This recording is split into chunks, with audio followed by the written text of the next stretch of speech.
छोटेचे 35 2.11 आणि हे इनपुटचं आहे 346. आउटपुट दिसते आता 341. 5 RPMचा फरक आहे. लोड इथे किती आहे 250 आणि इकडं 1 kg ऑलमोस्ट. हां इकडं काय केलं वेगळं, इकडं फक्त आपण ते डाऊन केलं, पूर्ण डाऊन केलं. इकडून ते डाऊन दिसते. मगाशी ते थोडंसं आपण हॉरिझॉन्टल ठेवलेलं. बेल्ट टेन्शन वाढला की स्लिप येत नाही. बरोबर. हां स्लिप यायचं प्रमाण कमी. बरोबर. आत्ता मात्र हळूहळू आपण काय करूया 345 आहे. हळूहळू लोड वाढवतो मी आता. हां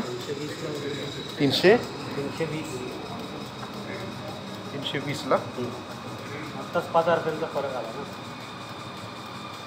320 वरती तुम्हाला दिसतं काय शेपमध्ये 319 आहे ना आता. सिस्टम 14 कॉन्स्टंट आहे. असं द्या आता पुन्हा लोड द्या वरती करा. आतापर्यंत 5 RPMचा राईट. 300 लागेल 300 पर्यंत.